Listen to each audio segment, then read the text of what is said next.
अवकाचार में तीनों रतन का महत्व है।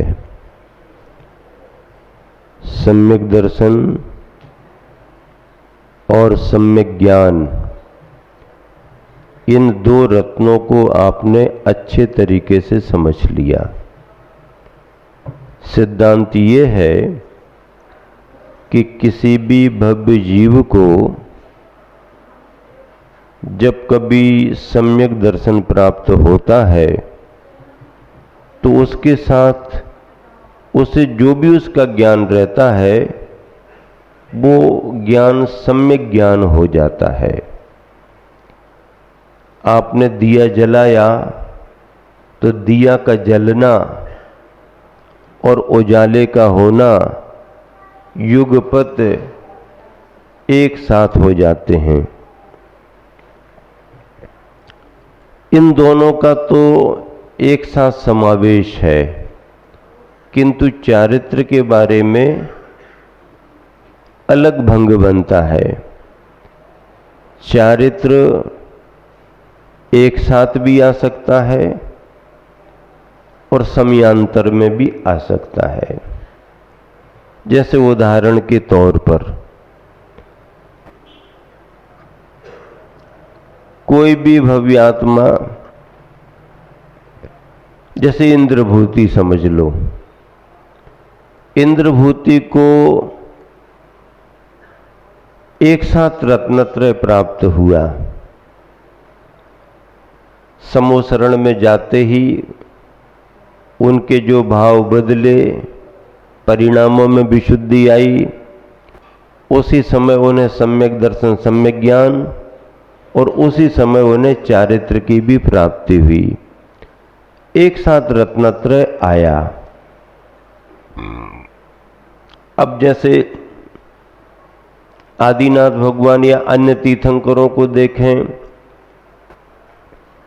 तो ये सभी तीर्थंकर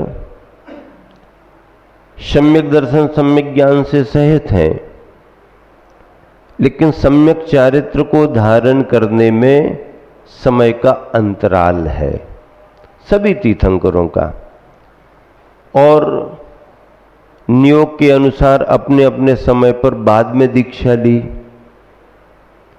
राजपाट करने के बाद दीक्षा ली, कुछ बाल ब्रह्मचारी अवस्था में दीक्षा लिए, लेकिन सबका समय है, अंतराल है। तो सम्यक दर्शन सम्यक ज्ञान होने के कुछ समय बाद, अधिक समय बाद भी सम्यक चारित्र हो सकता है और किसी किसी को एक साथ भी। अब ये बात यहाँ पर श्रावकाचार्य में स्पष्ट की जा रही है कि चारित्र को कौन धारण करता है। सम्यक दर्शन सम्यक ज्ञान की बात हुई, सांगोपांग विवेचना हो गई। अब श्रावकाचार्य में सम्यक चारित्र की चर्चा आ रही, तो प्रश्न ये उठा कि चारित्र को कौन धारण करता है। 47वें नंबर का श्लोक है। चारित्र अधिकार की शुरुआत हो रही। पहला अधिकार सम्यक दर्शन पूरा हुआ, दूसरा अधिकार सम्यक ज्ञान पूरा हुआ, अब तीसरा अधिकार सम्यक चारित्र का है। पहले उच्चारण करें। मोहितिमिराप हरने दर्शन लाभादवाप्त संज्ञान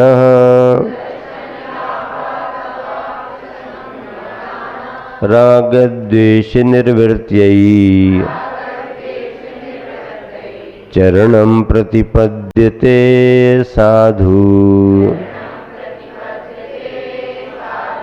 एक साथ मिलकर मोहितिमिराप हरणे दर्शन लाभादवाप्त संज्ञानः रागद्वेष निवृत्यै चरणं प्रतिपद्यते साधु। चरणं प्रतिपद्यते साधु, चारित्र को प्राप्त होता है कौन? इस श्लोक में साधु लिखा है। अब साधु ही आगे बन गए हैं तो फिर चारित्र कहाँ आएगा? तो ऐसा नहीं, साधु के शब्द के कई अर्थ होते हैं। यहाँ पर साधु का अर्थ सज्जन पुरुष। साधु का अर्थ क्या लेना? भव्य आत्मा, कोई भव्य की जीव, ये इस जगह अर्थ निकाला जाएगा। अब देखो नीचे मिलान करें। मोह तिमिर अपहरणे, क्या है? मोह तिमिर अपहरणे। मोह रूपी तिमिर यानी अंधकार के, अपहरण यानी दूर होने पर। किसके दूर होने पर?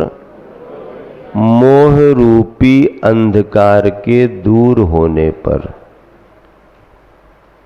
मोह का अंधकार क्या है?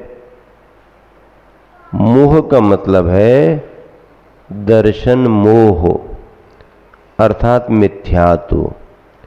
मोह दोनों तरफ जाता है। चारित्र के रूप में भी मोह है और दर्शन के भी रूप में मोह है। दर्शन मोह शब्द कहते हैं तो मिथ्यात्व की ओर जाते हैं। चारित्र मोह कहते हैं तो कसायों की ओर जाते हैं। तो मोह के, मोह रूपी अंधकार के दूर होने पर, अर्थात अपने अंदर से मिथ्यात्व भाव के चले जाने पर। कौन से भाव के चले जाने पर? मिथ्यात्व को ही अंधेरा माना, अंधकार माना। तो ऐसे मिथ्यात्व रूपी अंधकार के दूर हो जाने पर क्या होगा? दर्शन लाभात। दर्शन सम्यक दर्शन से अर्थ लेंगे यहां पर। सम्यक दर्शन की प्राप्ति से मोह के अंधकार के जाने पर, मोह रूपी अंधकार के जाने पर जो हमारे को सम्यक दर्शन की प्राप्ति हुई है, अब उससे क्या होगा? अवाप्त संज्ञान। अब ज्ञान भी क्या हो जाएगा? सम्यक ज्ञान हो जाएगा। क्योंकि सम्यक दर्शन हमारे परिणामों में आया, तो अब उस उम्र में उस भव्य जीव को जैसा भी क्षयोपशम हो ज्ञान का, कम है, ज्यादा है, बड़ा है, छोटा है।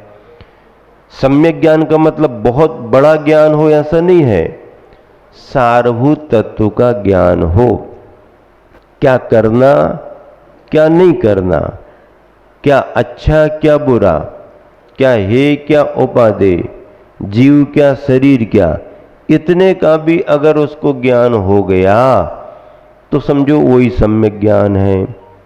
सम्यक ज्ञान का मतलब सच्चा ज्ञान, ज्यादा कम से मतलब नहीं है, सच्चा ज्ञान। तो अवाप्त संज्ञाना, जिसे सम्यक ज्ञान प्राप्त, ऐसा साधु भव्य जीव अथवा सज्जन पुरुष राग द्वेष निवृत्ति। अब क्या करेगा? अब आगे बढ़ेगा कि नहीं बढ़ेगा? कि उसी क्लास में बना रहेगा?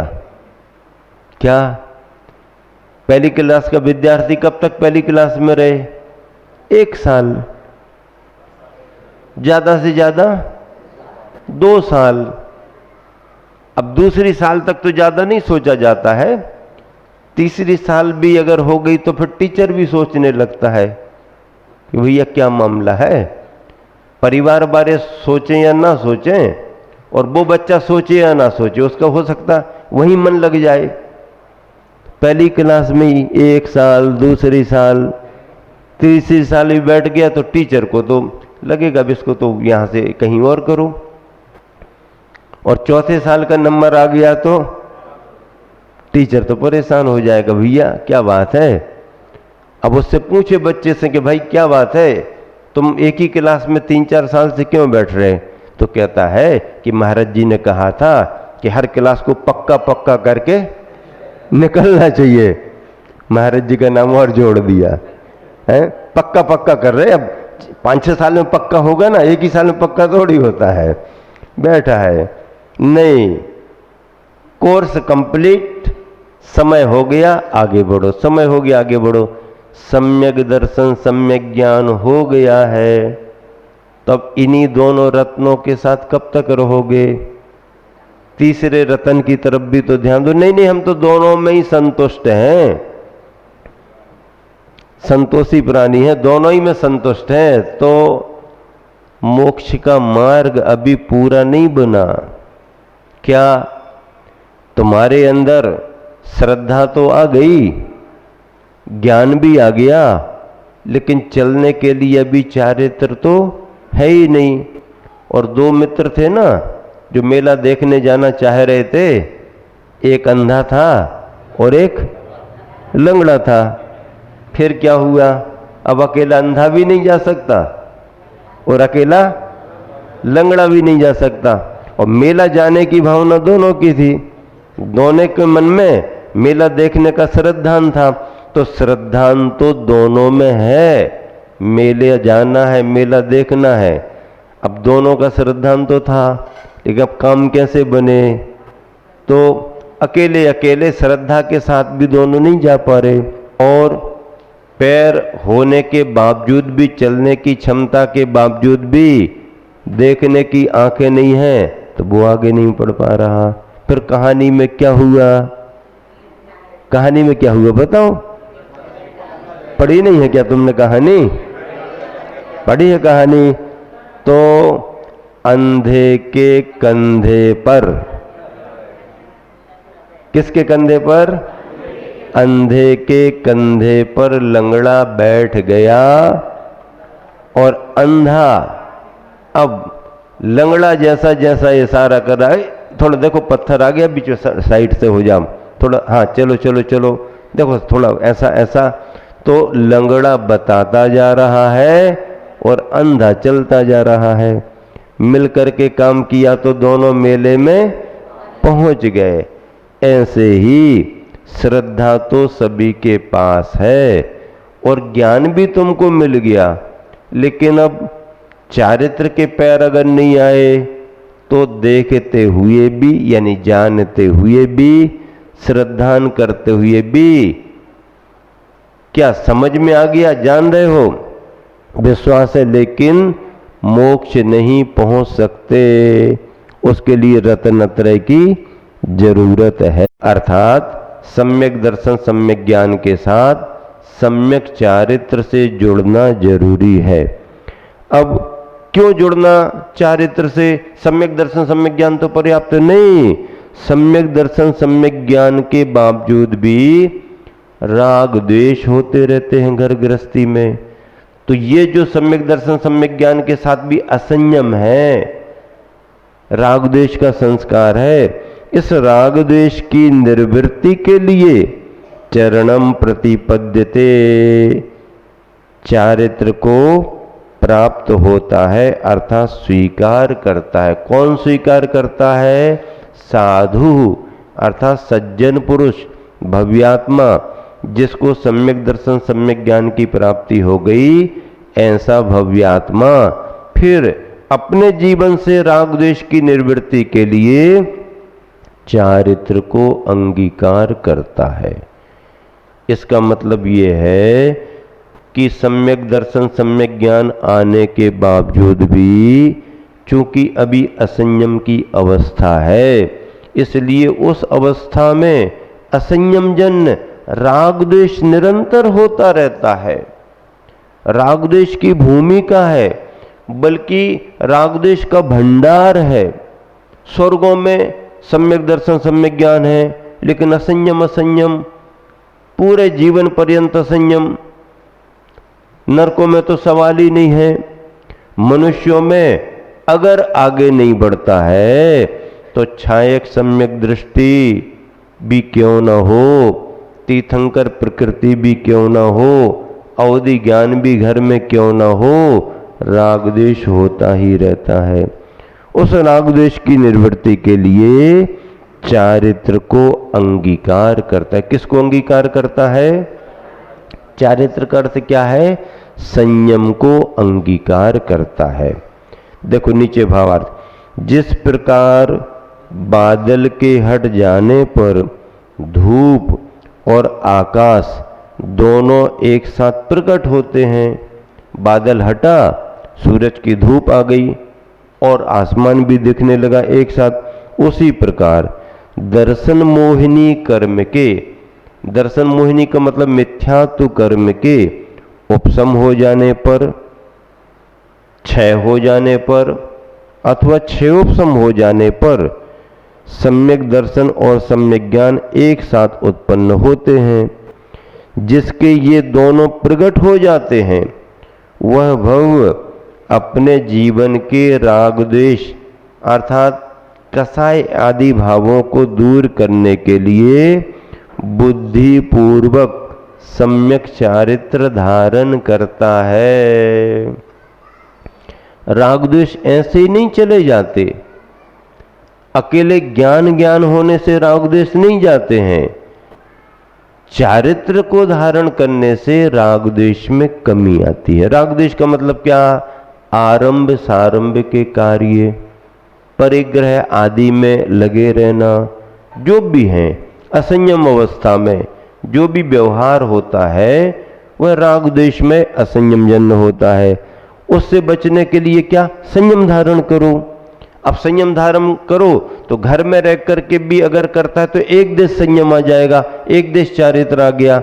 और पूर्ण रूप से चारित्र चाहिए है महाव्रतों का तो घर का त्याग करना पड़ता है। घर का त्याग किए बगैर महाव्रतों की भूमिका नहीं बनती। अनुव्रतों की भूमिका तो बनती है। अनुव्रतों में दूसरी प्रतिमा ले ले, तीसरी से लेकर के 8वीं 9वीं प्रतिमा तक ले ले, 10वीं प्रतिमा तक घर में रह सकता है गृहस्थ। 7वीं प्रतिमा तक व्यापार धंधा खेती बाड़ी भी कर सकता है, लेकिन फिर धीरे धीरे कम करते हुए 10वीं प्रतिमा लेकर के भी घर में रह सकता है। लेकिन 11वीं प्रतिमा आएगी तो फिर घर का त्याग करेगा, करना ही पड़ेगा। ये नियम उद्दिष्ट त्याग में। इस तरह से ये चारित्र को धारण करता है। दोहा पढ़ो। मोहित मिर के छटन से पादृग ज्ञान प्रकाश, गहें भव्य चारित्र फिर राग देश परिनाश। राग देश के विशेष रूप से नाश करने के लिए, परिनाश के लिए चारित्र को धारण करता है। गुरुवर के द्वारा लिखा गया पद्यानुवाद 47वें नंबर का, पेज नंबर 105, ऊपर बीच में मिलान करें। सुचिर काल के मोहित मिर को पूर्ण रूप से भगा दिया, समदर्शन का लाभ हुआ जो सत्य ज्ञान को जगा लिया। राग रोष का मूल रूप में क्षय करना अब कार्य रहा, तभी चरित को धारण करता साधु रहा यह आर्य रहा। आर्य सज्जन पुरुष, साधु सज्जन पुरुष के अर्थ में यहाँ पर लिया गया है। इस तरह से चारित्र को धारण करने की प्रेरणा दी गई है। किसे प्रेरणा दी गई है? जिसने मोह मिथ्यात्व को छोड़ करके सम्यक दर्शन सम्यक ज्ञान को प्राप्त कर लिया है। ऐसे सम्यक दृष्टि सम्यक ज्ञानी जीव को अपने रागद्वेष की निवृत्ति के लिए चारित्र को धारण करने की प्रेरणा इस श्लोक में दी गई है।